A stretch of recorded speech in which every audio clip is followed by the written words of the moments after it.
Good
afternoon, everyone. Good afternoon.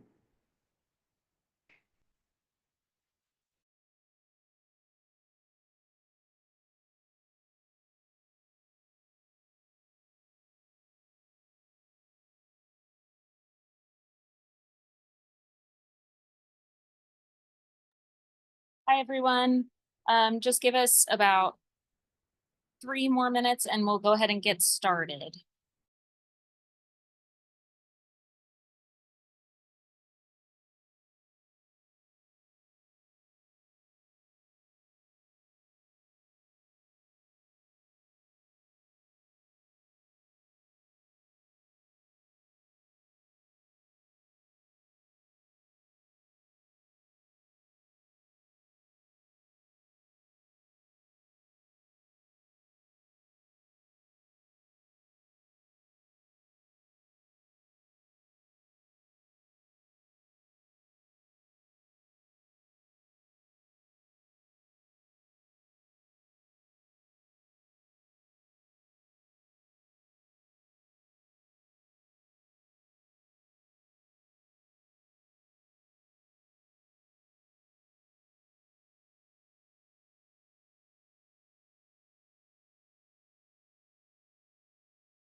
Hi, everyone. This is Danny Russell, Vice President for the SIG.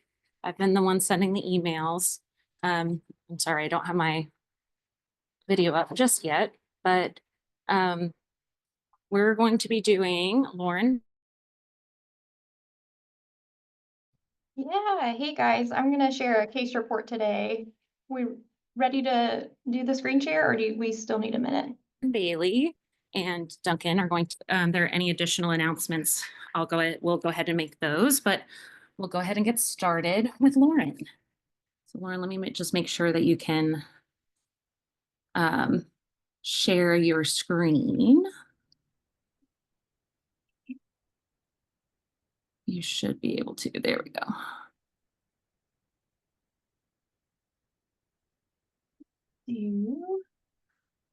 All right, and you can get started whenever you're ready. Thank you. 1 second here. All right, are y'all able to see that? Can Yeah. you guys hear me? Okay, Fine. what was that, Dr. Norton? We can hear you and see it. Okay, perfect. All right, so today we're going to do a case report. My name's Lauren Bailey. I'm a second-year PEDS resident over at Prisma Health in Columbia. I have the pleasure of working with Dr. Norton and Dr. Weinberger, and so they helped me a lot through this case. And this is from not too long ago, so it's a good one. If you guys have any comments or questions, I'm learning alongside you, so definitely stop me, put up a little flag in the comments, and you guys can help me see those too, because I know sometimes they're tough to see, but. All right, so we have P. He's a 7-year-old male with no past medical history who came into the ER with cough and fever for a few days. He had some bilateral infiltrates on chest x-ray. I would say the right side was more impressive than the left, and on exam, he was diminished in the right lower lobe. He had an oxygen requirement and got admitted to the general pediatrics team. There was a little bit of question about the imaging, if it was atelectasis versus pneumonia, and so we were asked to do a point of care ultrasound on day 1 of admission.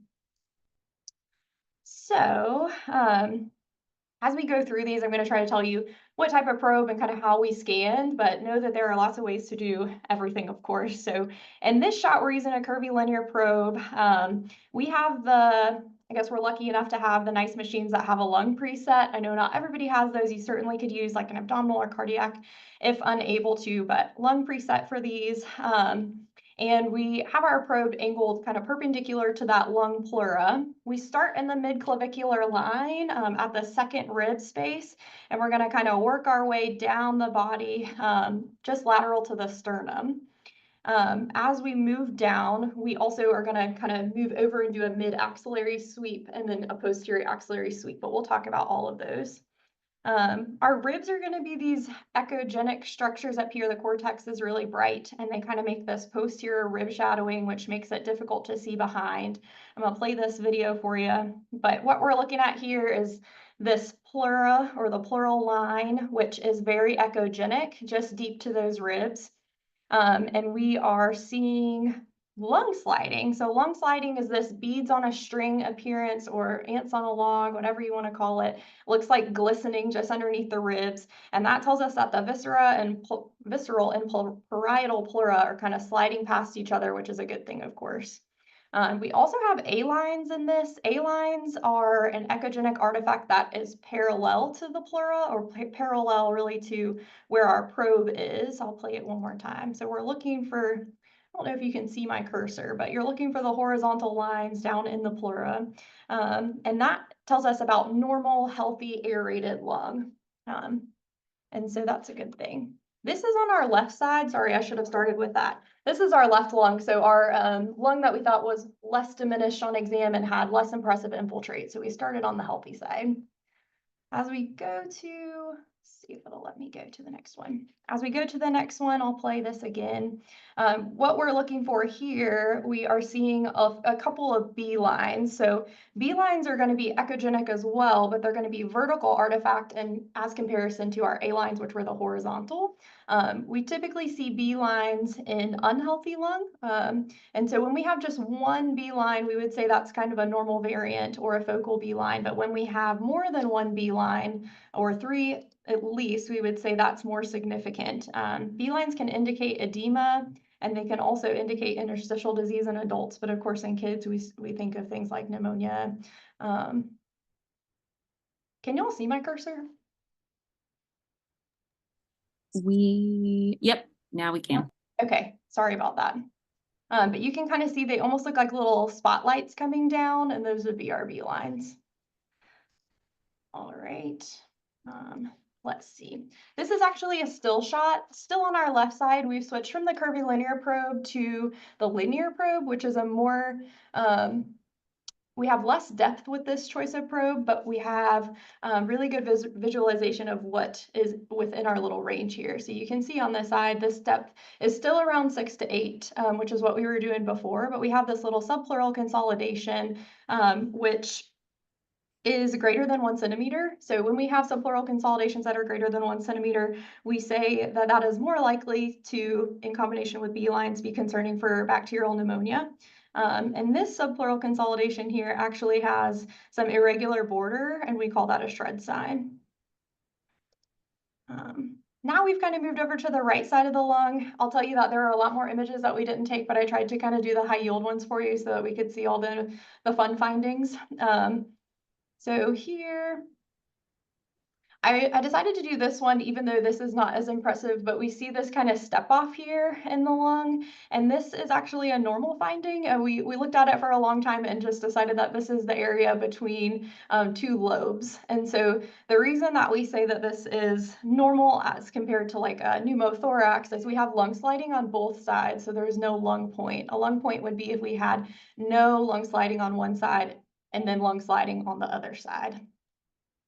So Lauren, I will say one thing that helps you distinguish that, because it can be even more subtle, is there is a little small pleural effusion right there that really shows that lung fissure right there.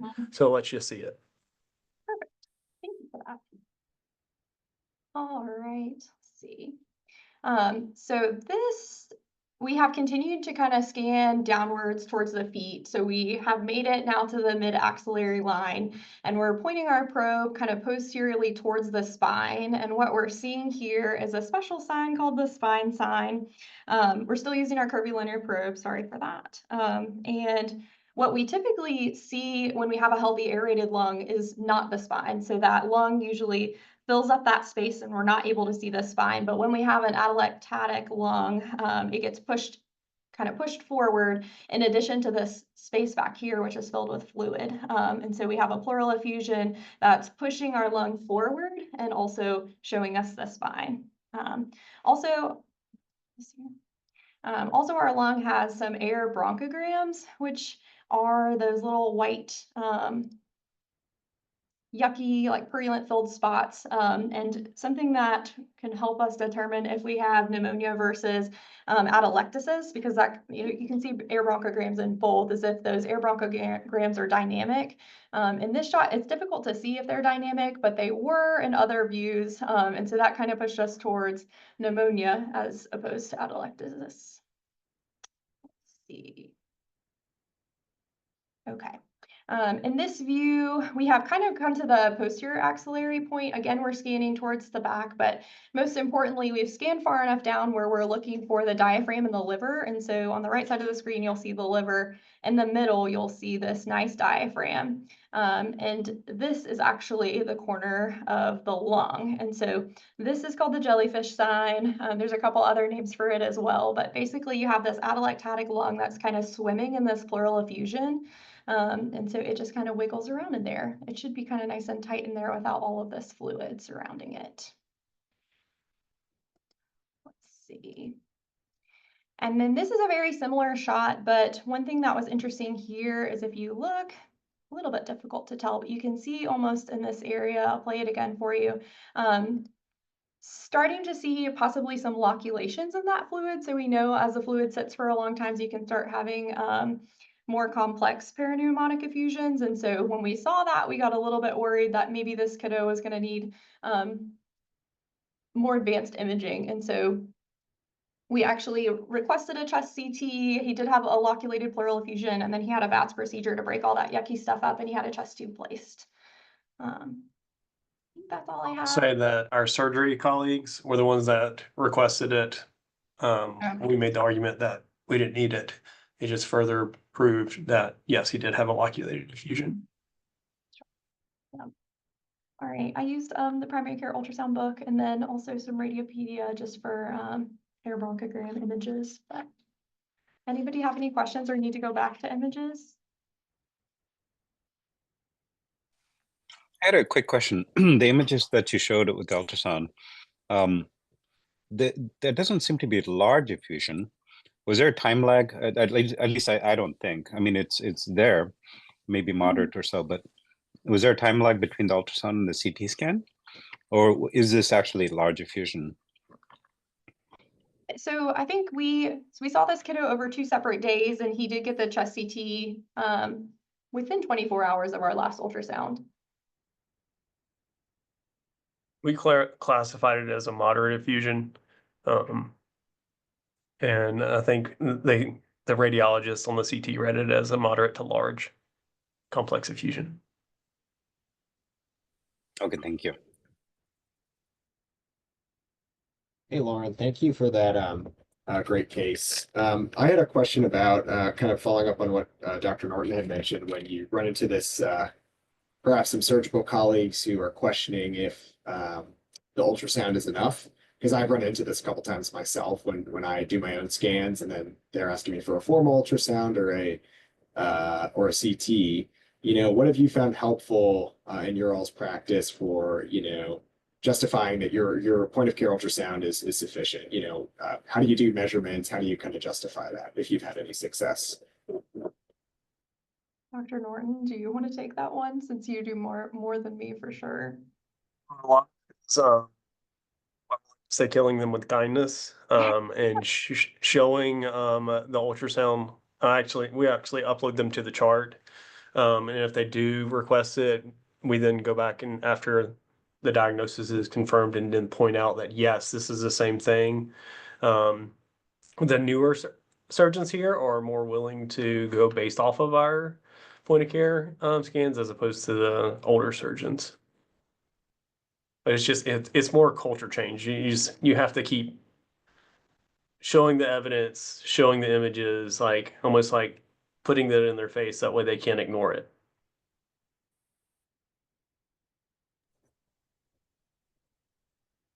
Thanks, that's really helpful. Is there a particular resource you guys would recommend for, you know, in terms of measuring effusions, et cetera, for lungs? You know, there's a resource you recommend for that?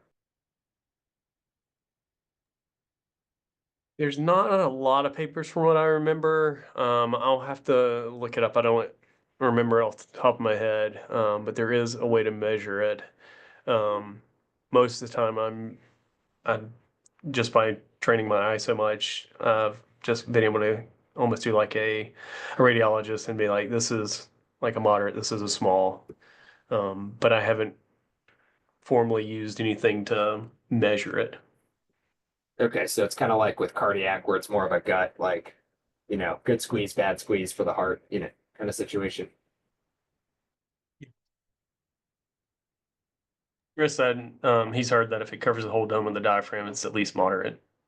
I'd probably agree with that. Most small effusions, I will say, you're probably not going to pick up on a chest X-ray, or they're going to be subtle. They're going to be like some blunting of the costophrenic angle, but they'll look bigger on ultrasound. Like you'll pick up these super tiny sliver things, which we can talk more about later. In Thanks. in adults, usually I'll measure from the bottom of the lung to the edge of the diaphragm in centimeters, and then multiply that by 200 milliliters.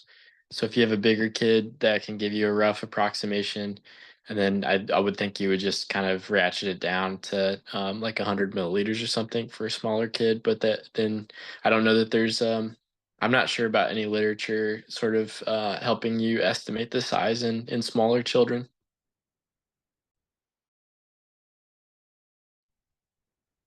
Chris Novak did say, he said, I've heard if it covers the whole dome of the diaphragm, it's at least moderate. And Justin Steele, I see you're raising your hand if you want to ask your question. Yeah, great work, Lauren. I was wondering if you could just share, it might be helpful to go through the protocol that you used in terms of like where you scanned for the lung. I don't know if you had mentioned that or had a visual for that. Sorry I didn't include an image, but the first thing that we did is we kind of started in the second intercostal space in the mid-clavicular line, and we just scanned down until we were looking through the anterior lung. Of course, that's harder when the lung or when the heart comes into view. But once we went through that, we moved over to the mid-axillary line and did the same thing, and then kind of did a posterior axillary view as well. For this kiddo, because he had the effusion, we also had him sit upright for a little bit of time before we did the scans to kind of help that fluid settle on the second day. We kind of like I started saying it at the beginning, we did use a curvilinear probe for most of it, but you certainly could use the linear probe as well, especially on the smaller kiddos.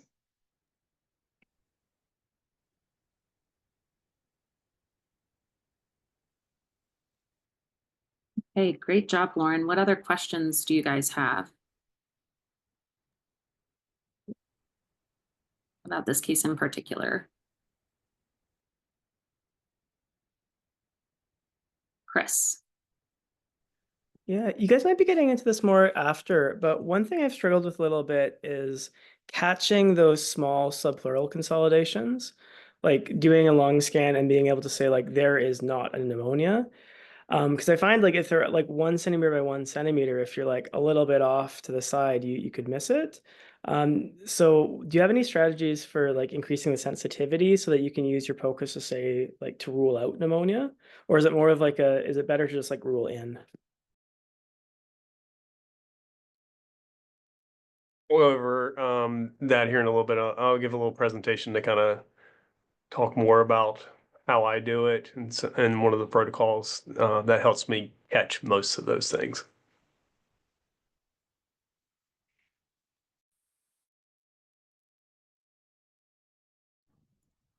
Okay, well then with that, Val said phased array probe also works well.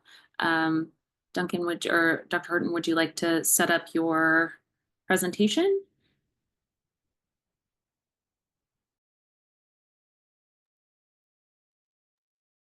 Yeah, let me, we're working on getting it set up right now.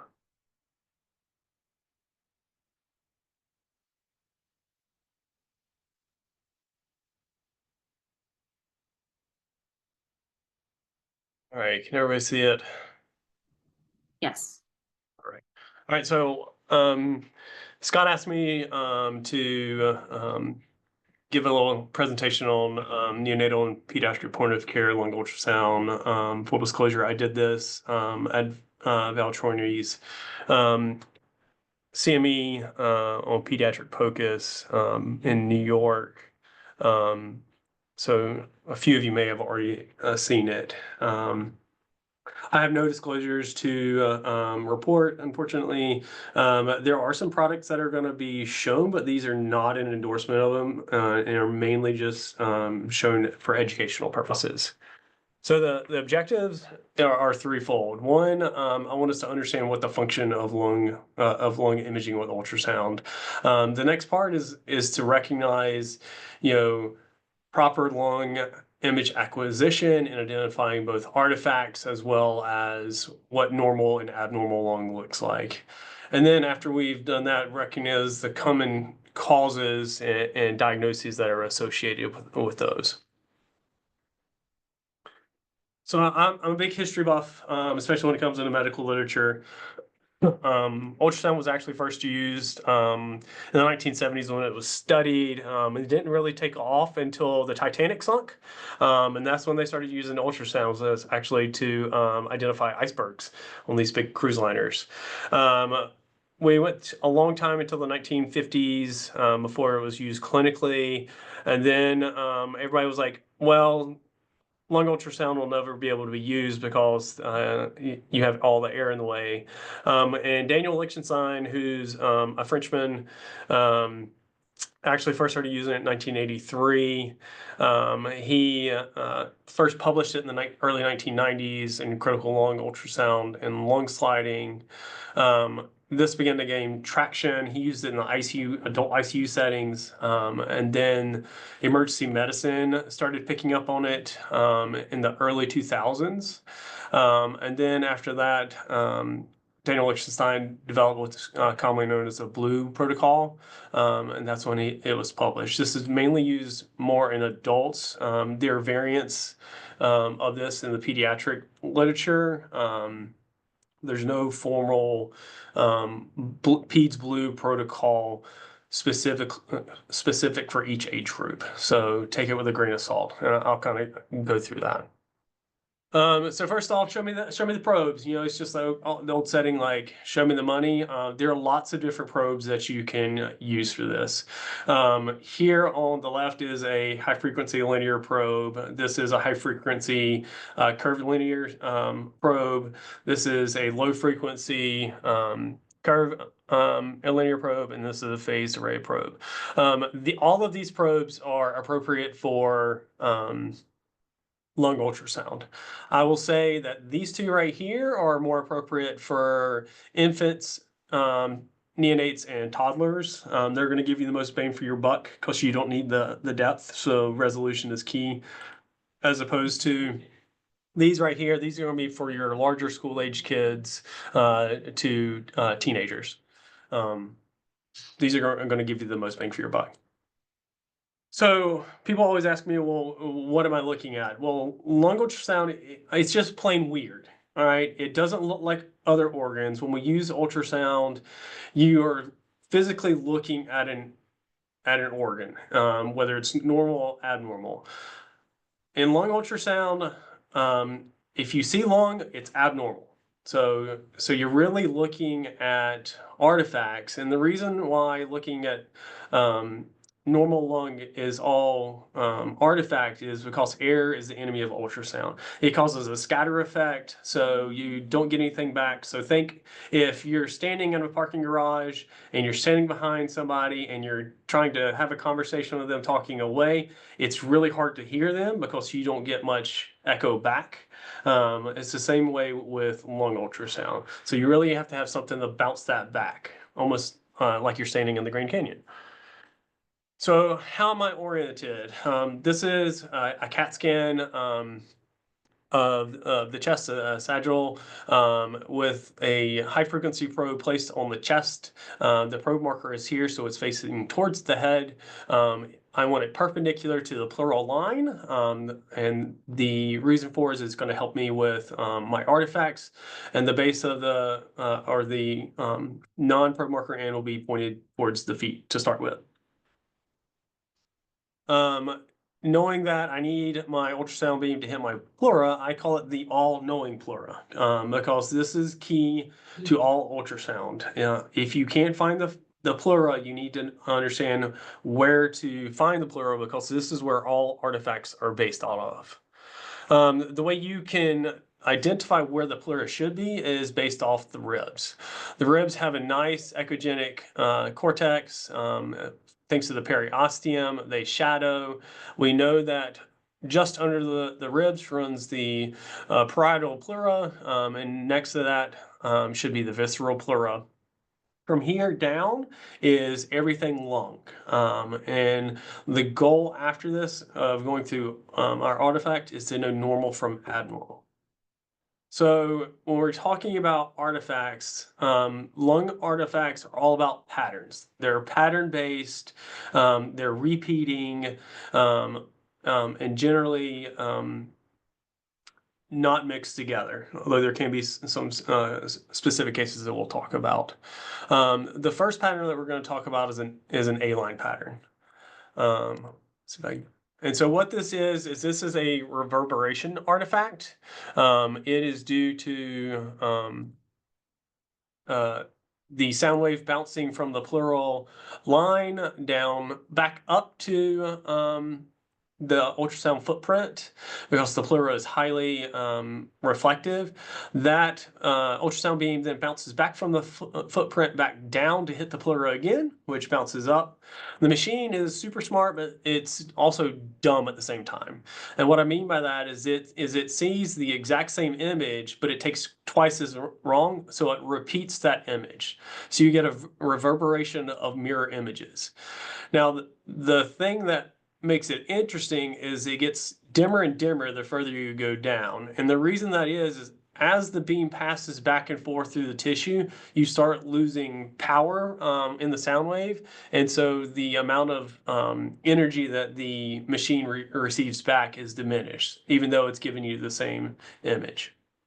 The key here to remember in an A-line pattern is A-lines represent aerated lung, and they are horizontally extended across the screen. So each one of these is going to mirror image this. So here's the pleura, here's an A-line, here's an A-line, here's an A-line. They're all horizontal.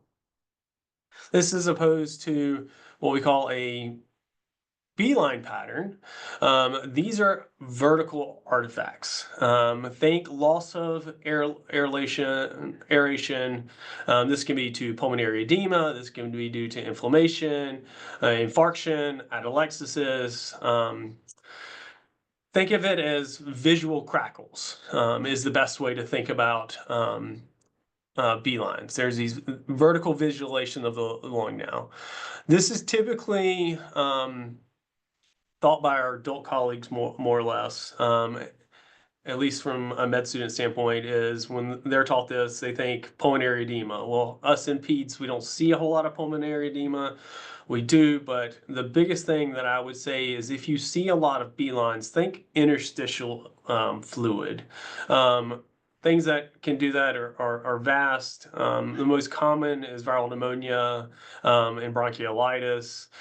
These can be normal. If you have less than 3 per intercostal space, that's considered normal. And these artifacts also move with respiration. So these lines are coming down. I like to think of them as you're driving up to a fair, and the fair is trying to advertise itself, and it has the spotlights that are moving up in the air, waving their little beams around to the sky. These also move as the lung moves. So the next pattern we want to figure out is what a consolidated pattern is. This is where the lung has become so wet that you can now visualize the organ itself. So what we see here is we actually see the pleural line right here. We have almost an A-line pattern. The best way to get that is to have your beam perpendicular to it. But now we're getting a loss of that pleural deviation. And so what we were coming down, you actually see a consolidation right here. Up above it is an effusion, and we'll talk more about effusion, but you can actually see the lung right here. And can y'all see my cursor?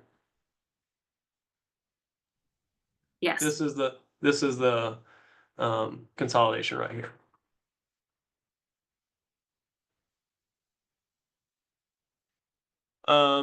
Now that we've identified consolidations, what you'll see, I'll play it again, is these echogenic little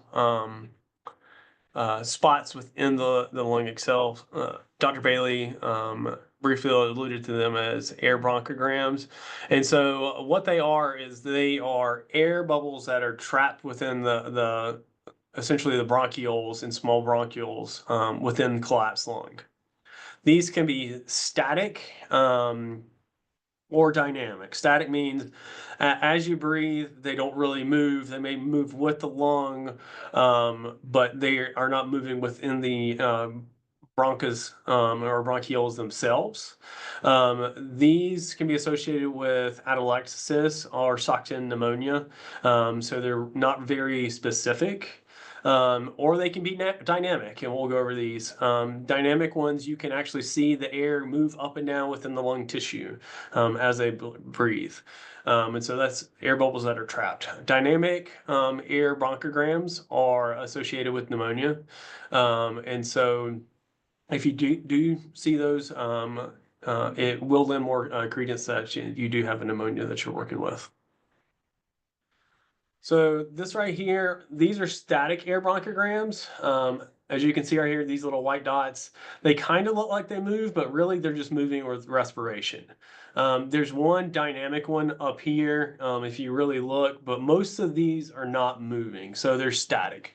So if I didn't see this up here, it would be I'd be hard pressed to say, is this a pneumonia or is this atelectasis? I couldn't really make a good differentiation. Remember that you also use your history in this, so history is key when you're doing this. And so dynamic air bronchograms are a little more unique in that the fact that you can actually see them moving. And so a dynamic air bronchogram is seen here. And what's happening here is as you inhale and exhale, it is actually pulling on plus just trapped within the consolidation itself, and it's pulling that air back and forth as you breathe. And so that's pretty specific for bacterial pneumonia. And this is also a set of B-lines that are coming down right here. Feel free to stop me if I confuse anybody. This is another case of dynamic air bronchograms. This is actually an A-line pattern right here, and then we come over to a consolidation. This is the diaphragm right here with a super small pneumonic effusion. This is the liver right here, and this is a nice giant dynamic air bronchogram right here that's moving back and forth.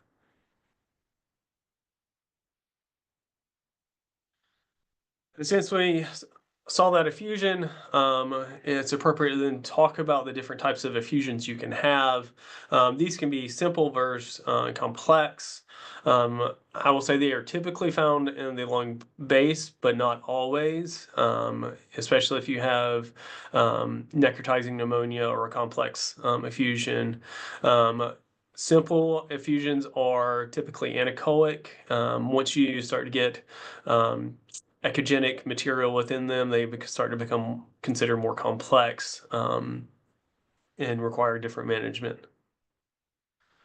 So simple effusion can be seen right here. This is using a linear probe. I think this was in an infant or toddler. We have a fairly large effusion right here. Here are the ribs identifying the parietal pleura right here. This is the liver right here with the diaphragm right here, and this has come down. It's actually consolidated and collapsed the lung right here. This is all anechoic right here, so it's a simple effusion. You can see the lung flapping in the wind, and you can start to see parts of it coming in as well. It has different names. I was taught to call this a jellyfish sign. Other people have called it a well sign or a well tail sign. We're in peds, so anything that makes the patient happy or laugh is what I typically call it. So I'll often ask them, well, what's this look like? Some people call it the squid sign. As opposed to complex effusions. These are what complex effusions can look like. These are obvious. I wish all complex effusions looked like this. There are a lot of webbing and fibrin straining all throughout. These are slam dunks. You show this to the surgeon. I think Justin was asking about that. And it's easy to show this and be like, do I really need a CT scan for this? But it's more when you get down to the subtle complex effusions, which you can see here, that people tend to waffle a little bit. And so what we see right here is, again, we see ribs right here, the parietal pleura right here. And what you're now seeing is you're seeing fiber and stranding develop that's very subtle, wispy, smoke-like stranding that's suggestive of loculations. This is one that having a discussion with the surgeon would probably go with TPA as opposed to a VATS. These right here are probably going to need a VATS. But it's also surgeon and institution specific. At our institution here, this child would probably get a chest tube with TPA. So now that you've seen some of the common pathology, and we'll go into more there, is, well, where do I scan? If you search the literature, this is more along the blue protocol, and they break it up into zones. This is out of the NICU literature. Right here, they break it up into specific zones. They call it R1, R2, R3, R4, and then there's R posterior. So these are typically super sick patients, so you're having to get up underneath to angle into the posterior region. This is ones that I myself don't tend to use unless I can't have a patient that's mobile. I instead have adopted a protocol that was developed by Jim Sung during the H1N1 pandemic. And what it does is you essentially scan all portions of the lung. And so this is where I pick up those small pneumonias that might be hiding. I typically start on the right side if I have a cooperative patient. Start with the probe marker towards the head, up at the clavicle. Remember that the lungs are curved, especially up towards the apices. So you have to kind of angle your beam in towards the spine and even maybe rock some to get a perpendicular angle to the pleural. And then what I do is we slide down until we hit the liver and the diaphragm. At any point, if I see something that kind of pops into view, pops in and out of a rib, I'll stop there and look at it. But it's a pretty fluid motion. Some of the new laptops machines have functions on it where you can scan the whole lung in one fell sweep and it'll record you. After I've done it in a sagittal view, I'll go into more of a transverse view. Again, starting from the top and I'm working my way all the way down. By doing this, I essentially cover the entire right anterior portion of the chest. And then I just repeat this for each specific section. So I'll do the lateral aspects of the lung the same way, and then I'll do the posterior section. I will note that if you are trying to scan the lung in the posterior region, the scapula can be difficult. I get over this by telling older kids to give themselves a big hug. Infants and toddlers, I have mom either cross their arms and hold them, or have them just say, "Give mama a big hug," and that tends to work. In a screaming child, this is right here is the option that I'm most often given to start with, and so you can do any of these as they're presented to you. And this is the equivalent in my mind of doing a ultrasound CAT scan. It's going to show me all the lung. This is more of a comprehensive exam.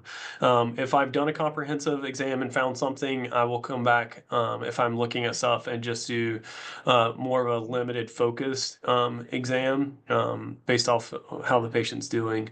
And I may just, if I find something in the right anterior, look there, and then look in the base to see if anything's developed there.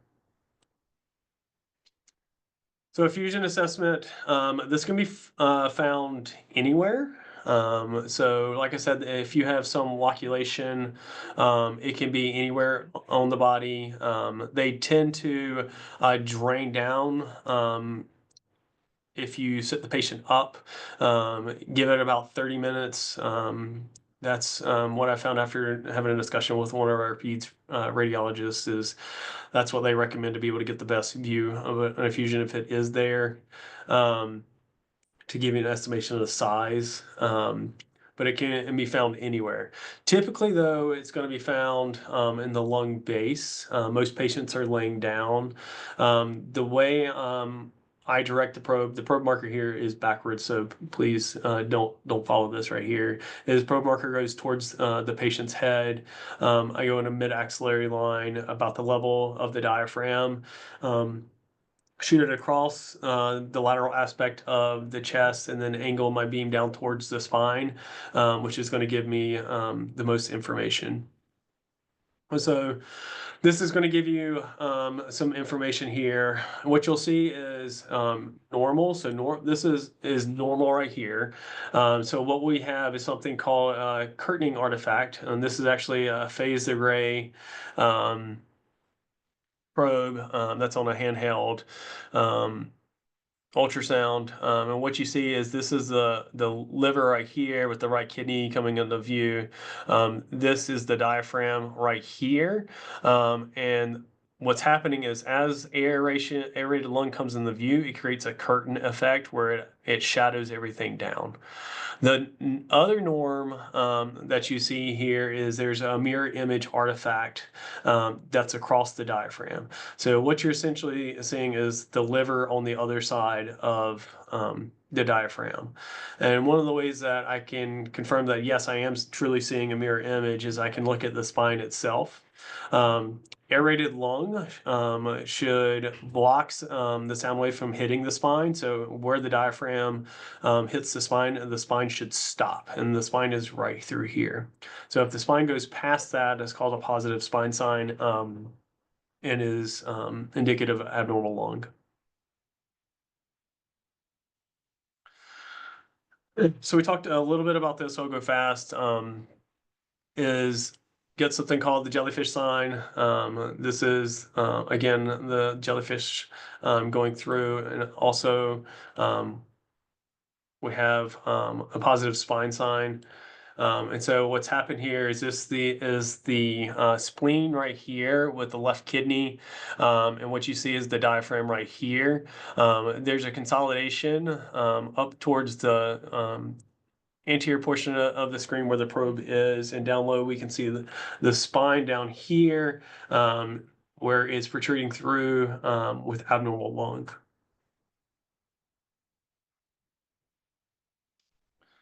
So next thing I like to go through is then pleural abnormalities. So pleural abnormalities are anything that generates from the pleura. This is normal pleura right here. And the way I know that is there's nothing up underneath the ribs. This is actually in a very young infant as well. The ribs aren't as cartilaginous or aren't as ossified, so you can actually see the pleura up under the ribs. But I have what's called dewdrops on a string, or you may have heard of ants on a log, but you can see the parietal and visceral pleura sliding back and forth. They generate a nice A-line pattern that comes through. So that is normal aerated lung. As opposed to a pneumothorax, again, these are the ribs right here, pleural line right here. This is the pleural line. We now have a complete loss of lung sliding. It will still generate the same A-line pattern, mirror image artifact, but you have a loss of a loss of lung sliding due to a filling of the in between the parietal and visceral pleura. That can be sometimes hard to see, especially in little ones. And so what you can do is you can cut on M mode, which we'll talk about in a minute, or you can try and track it down to find where the edge of the pneumothorax is. And this is something called a lung point. So this over here to the right is all pneumothorax right here. It's pleural line, A-line pattern, no lung sliding. And as you breathe, aerated lung that has no separation of the visceral and parietal pleura comes into view. And so what the point right here itself is where the separation starts. In a crying infant, this can be a little difficult, or toddler. So when in doubt, I always put on M mode. And so what that does is it stands for motion. And so what it'll show you is normal movement from abnormal movement. So what you're seeing here is this is static interstitial muscles. It's fat, it's musculature, it's dermis, until it hits the pleural line right here, and then you start to see movement right here. You'll read in the literature, this is called a seashore sign. It looks like the moving part is sand and the non-moving part is waves on the beach. You can use your imagination there. But then you get a transition zone right here, which is where the lung point is now I've gotten separation of the parietal and visceral pleura, and I get stagnation. And so I get what's called a barcode sign. If you ever run into Daniel Election sign, I'll say this as a word of warning. He's pretty old now. He calls this the stratosphere sign because it reminded him of airplanes going over France during World War II. But most people commonly call this barcode sign. So then putting it together for pleural abnormalities, we get B lines, which we can see in bronchiolitis or viral pneumonia. This can also lead to small pneumonic effusions. These are multiple B lines that are passing through. Don't really see, little small subpleural consolidation that pops in here briefly. You will pick up millimeter consolidations. Initial literature when it came out about consolidations was anywhere from 5 to 1.5 centimeters. Was kind of a gray zone on whether that was a pneumonia. Anything less was considered viral or atelectasis. Anything greater than 1.5 was considered pneumonia. Some more recent literature has come out that starts to suggest that anything greater than 1 centimeter is consistent with pneumonia. And it's important to note when you are documenting these images, I would document as one of your problems this small pneumonic effusion. It does increase the complexity of your patient now, and thus can help you with your billing as well. But billing is a whole separate topic. So if we take it to the neonatology world, it can help us actually look for transient tachypnea of the newborn. This is different than the lung point. This kind of looks like M mode, but it's really in B mode, and it's called a double lung point. I don't know why they came up with that, but the upper lung fields are more aerated as opposed to the lower lung fields that are wet, and so it essentially at the fissures causes a whiteout of the lung, which is interstitial edema, and that is the most sensitive and specific sign in the evaluation of TTN versus RDS, and it's different than the lung point that we see in a pneumothorax. RDS is a spectrum, however. RDS is can be anything from an A-line pattern, this is normal lung, to start to get B-line pattern, to complete whiteout of the lung, to consolidation. And the reason why it's a spectrum is think of, there's a spectrum of lack of surfactant in these kids. And the more surfactant you have, the more aeration you're going to have. So you can actually also use this to track how well neonates are doing after you've given them surfactant. So this is a severe RDS right here. Limited surfactant really is going to be one that's going to need surfactant, as well as this one. This one you could argue maybe you can watch. I don't do a lot in the NICU world, but do help my NICU colleagues every now and again identify stuff. It's also, there's some newer data that's come out for lung ultrasound looking at diaphragmatic excursions. This is especially more and more commonly seen and used in the NICU population. I know CHOP is starting to look at diaphragmatic excursions for extubation. And what you're measuring is you're measuring the peak of the excursion from the exhalation and seeing how much movement you have. And in neonates, anything that was greater than 2.75 millimeters had a 94% sensitivity and an 89% specificity in predicting a successful extubation. A left hemidiaphragmatic excursion of 2.45 millimeters was associated with that as well.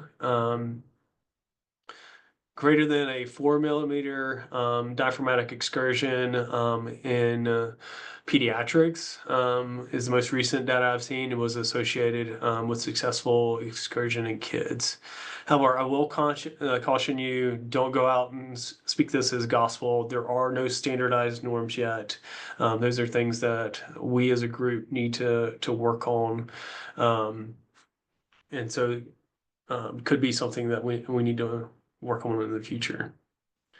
And then lastly, I'd be remiss if I didn't tell you about the traps. For any Star Wars fan out there, every time I hear it's a trap, I think of General Akbar. And so there are a couple things to be aware of when you're doing lung ultrasound that can trick you into thinking that are abnormalities. One of which is looking at the stomach. And so what this is the splenorenal junction right here. This is an infant who stomach was full of milk, and so there was lots of fluid in there with air bubbles. The kidney is off right here. This can be read as a consolidation, so it's important to know where you are anatomically. When in doubt, go back and find where the diaphragm is. Again, there's more traps. So the next thing you have to be concerned about in infants and toddlers is the thymus. A lot of people forget about that. This is a linear probe. You can tell it's a very young child, infant, because the ribs are not ossified. These are cartilaginous ribs right here. And this is the thymus right here. I've been told and seen in the literature that it looks like a starry sky to some people. I don't see it. It reminds me more of the liver. So if I see the liver in the chest in a young infant, I always check to make sure I haven't slid over to the mediastinum. I know that was fast. Didn't want to hold up too much time. Are there any questions?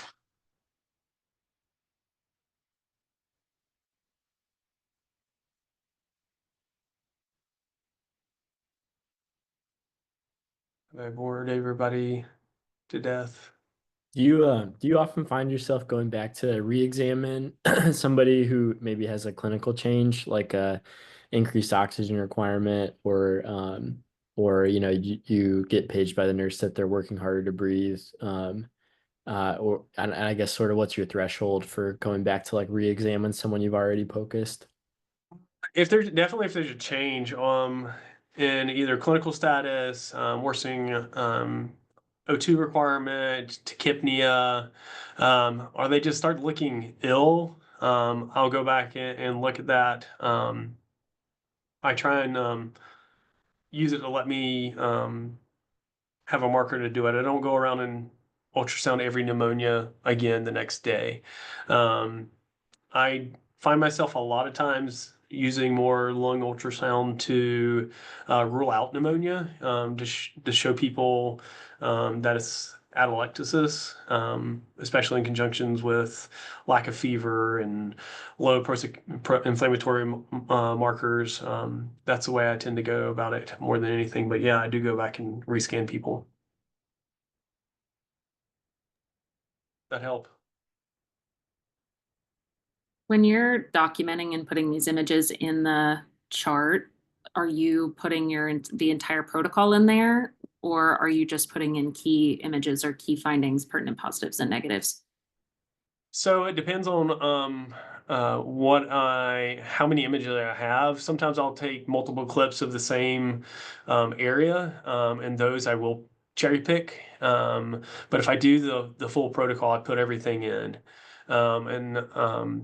For those of you that have Epic, but don't have a way to upload your images, if you have the Haiku app, you can actually just take still photos of the screen itself and upload them that way. That's a way I've found to get away, so that way you can document. And then just make sure you do your report. In my report, I won't talk about all lung fields. I'll generally, unless there's a specific lung field that has abnormal findings, I'll do it right and left as opposed to right anterior, right lateral. It's only if there's big major findings. And I would encourage you to save your images and put a report in. That protects you from a medical legal standpoint, but also allows other people to see what you're seeing. And if you're wanting to bill for that, that is required as well. We all want to get paid for our work, and is something that helps drive our institutions to help us with this. And also remember that you do need a POCUS order in for reimbursement. So there has to be an order in.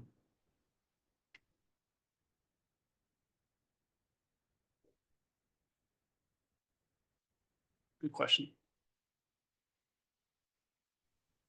I think someone had mentioned in the chat a resource for measuring pleural effusions. Is it possible to send that out?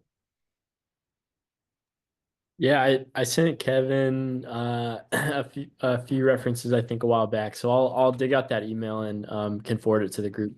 But it's I'm pretty sure it was all from adult literature, so just Okay. caveat with that. Yeah, awesome. Thank you.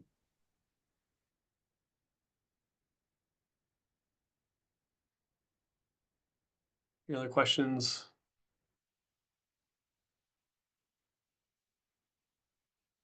I do find that this is a helpful tool though when talking with parents. Seeing is believing, so parents do appreciate it. It puts us back at the bedside, as opposed to just telling somebody, "Hey, your chest X-ray showed this, or your CAT scan showed this." Parents are very appreciative of seeing it.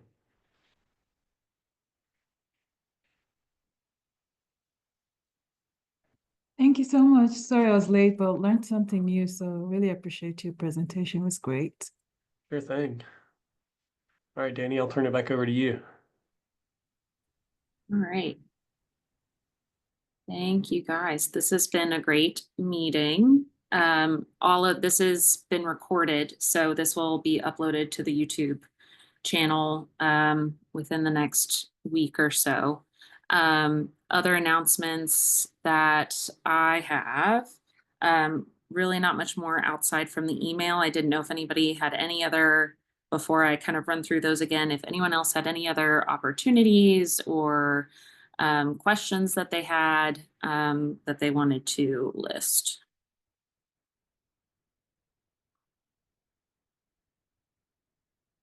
No? Okay. So our next meeting in January is, oh, sorry, did someone have something? No? Sorry, it was just me coughing. Sorry. So next meeting is going to be in January. That is going to be pure cases. If anyone has anything interesting, lung, anything, any system, just shoot us an email and I'll send you guys the template that we're starting to use that you can use either as a PowerPoint or can just use as kind of like a starting point or a launch pad. It does not have to be like from the SIG. So if you guys have residents or learners that want to present a case, they're welcome to do that as well. So please send us that in January. We are also going to be making sure that our Google Drive, we're kind of moving it over from someone else's Google Drive to the PHM POCUS Gmail. That will be complete in January as well. So we will be sending that resource out for you all. If you guys have any other resources that you want us to be sending out, just email the PHM POCUS Gmail and I will make sure that that's disseminated. Another quick reminder, if you're working on getting your like Society of Hospital Medicine certification, or if you want to know more about that, also send an email. But one of the workshops that is a part of that certification is in January in Austin, Texas. I sent the link out in the email. And then, like I said, if you guys have any other resources, workshops, webinars, things that you guys want have heard about and you want to make sure is disseminated to the larger group, just send that to the email and we'll get that out there. Any questions about that?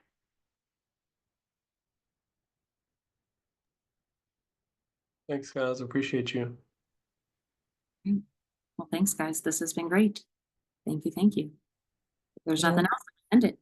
Bye, y'all. Thank you. Bye. Merry Christmas, everyone. Thank you.